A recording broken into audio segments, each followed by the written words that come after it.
Hi guys and welcome back to the channel.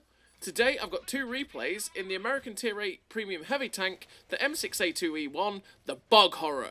The Boggy Bogger. This is one of those tanks that you can earn from the Halloween Monster Hunter earn-up, and honestly, I don't think it's that great of a tank. It's very, excuse the pun, very bog standard of a heavy tank. Its armoured kind of works, its gun kind of works, its DPM is kind of and its mobility is a bit meh too.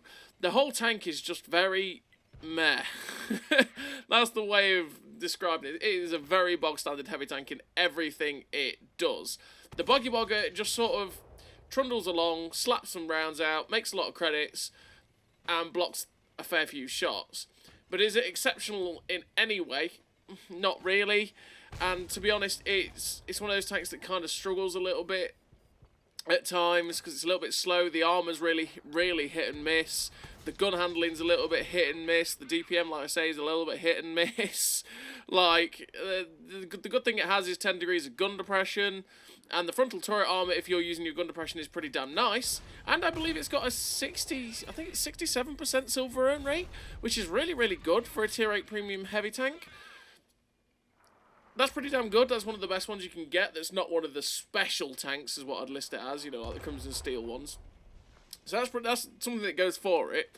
And it's got preferential matchmaking, which is definitely very nice. It's like I say with the Gorinich as well. Both tanks are very nice pickups just for the preferential matchmaking. Because preferential matchmaking is one of those that's really nice to have on a tank when you decide, you know what, I've been pooped on. That's one of those gun handling moments, by the way. When you've been pooped on by the matchmaking quite a lot and you think, you know what, I'll just take out the preferential matchmaking tank, and then that way I can guarantee that the worst I'm going to see is tier 9, and a lot of the time when you take out these pref tanks, to be honest, you do get top tier quite often. The worst you see is like 5 or 6 tier 9s in my experience, like, and that's sort of not even that common. A lot of my experience has been where you play preferential tanks like at tier 8 and you just tend to get top tier 8 games, and the worst that it tends to be is like it's mostly tier 8, that sort of thing. And I think that's probably because basically the matchmaker just slaps in all of the normal tier 8s with the tier 10s, so it goes, okay, we've got to find somewhere for these preferential ones, and it just slaps you in top tier, which is quite nice. So it's nice to have that refreshing change of pace in terms of the old matchmaking. So there is that going for it generally. But like I say, in terms of the actual Bog Horror, it's just a little bit standard, a little bit. Yeah, I don't know. I'm not a fan of the tank, if I'm honest, and I think there are far better picks in the Monster Hunter earn-up than the Bog Horror, and it's really because it's not that an exciting a tank to play, and there's a lot better. Like I said, there's just a lot better choices out there to have fun with and get better performances out of as well.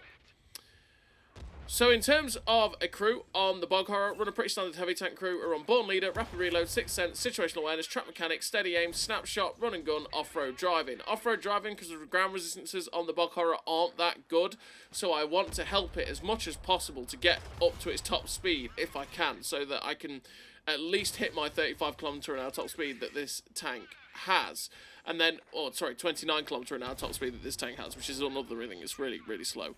And then all the gun perks, because like I say, the gun can be derpy and it can be a little bit annoying because it does have 0.4 accuracy. So it is a heavy tank. I want to make that as good as humanly possible. And in terms of equipment, I run the advanced loader, the vertical stabilizers, or gun stabilizer, and the optics. Optics to be able to help myself spot for myself, because you always want to be able to spot for yourself. You don't want to be blind. There is too many maps where you may think you're a heavy tank and you can be brawling on the front line, and that's where you want to be, so you don't care about vision. But there is a lot of maps where vision is key. And if you're a blind heavy tank, you just get boned by the things that have good view range and good camo. So you always want to try and have the best view range you can get.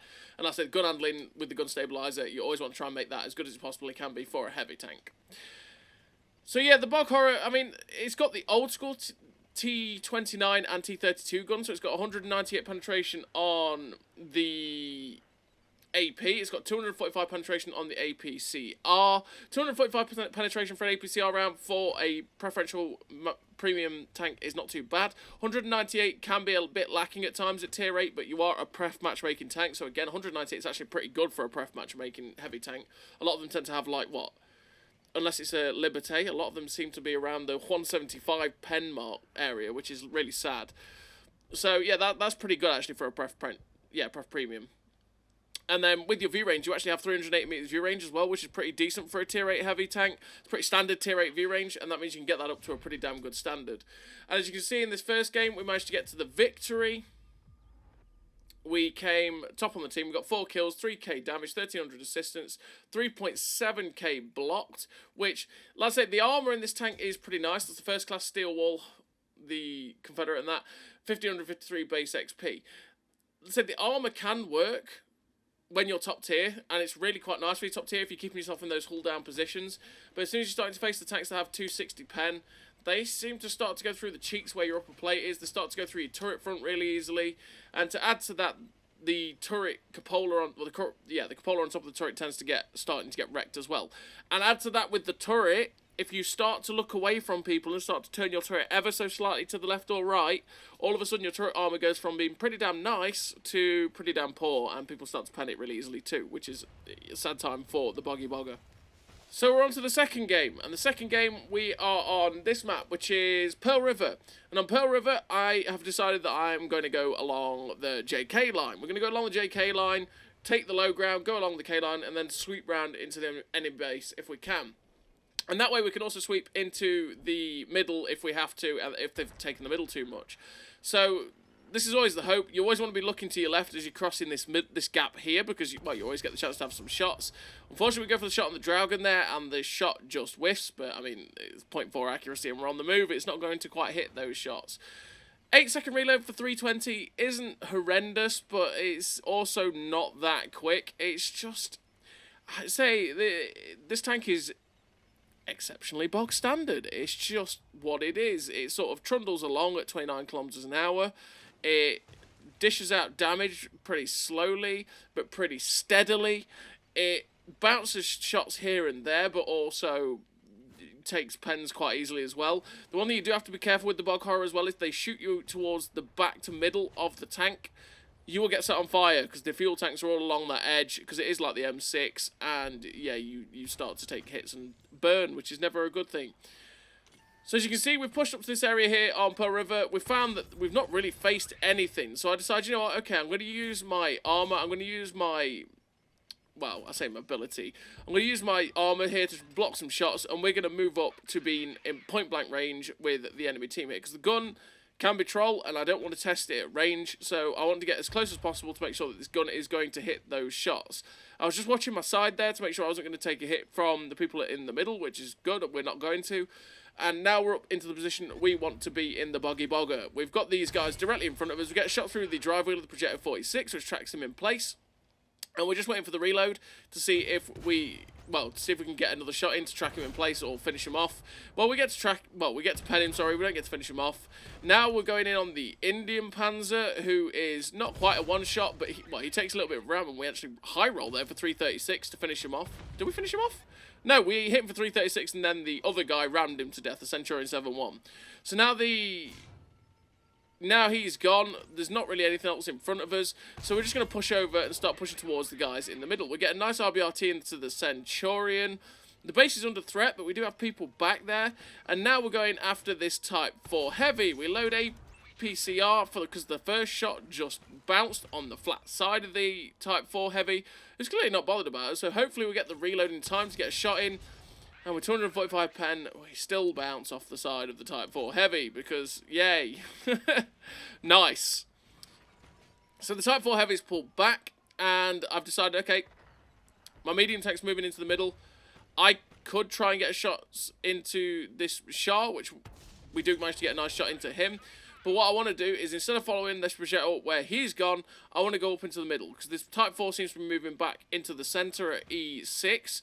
And if I can get back up into that position, I can kill him, hopefully, or get some shots into him, and then move into the centre of the map and take the centre, because the centre is always a strong position here on Pearl River. And we can kill whatever's up there as well. So we're just trundling. This is what the Bog Horror does. It trundles. We've caught out the Type 4 Heavy. It's like, hello, Mr. Type 4 Heavy. If he's got the Derp gun, he's going to really hurt. He could bounce with the 128, though, or whatever it is that tank has. I think it's got a 120 and a 140, is it? Something like that. We get a nice tracking shot in, which tracks and pens the Type 4 Heavy. And then he bounces off us, which actually I think that was I think it's a 127 actually that the Type 4 has as stock. He bounced off us, and well, I believe just accepts death. That's what seemed to happen there. And we shut down the Type 4 heavy. Rolled 2.7k damage with 118 assistance. We're now going to go in on the Centurion that's in the middle of the map. And at this point the game is pretty much won. We've got the Centurion in the middle of the map. There's a medium tank down at the bottom and a light tank somewhere. Well, just somewhere. We're coming on the Centurion 1. Get a nice shot through his upper plate. The T-54 bounces, and we get the ram to shut that guy down. And that was the end of the Centurion. And I'm going to save you the 2.5 minutes of driving to chase this light tank, because it's honestly 2.5 boring minutes. I finished the game with the victory, top of the team, 2 kills, 3.1k damage, a bit of blocked. The second class, the sniper, 1418 base XP, a pretty average game for the Bog Horror there, but it pretty much showed off what the Bog Horror does. So as always, everybody, thank you very much for watching. I'll see you next time.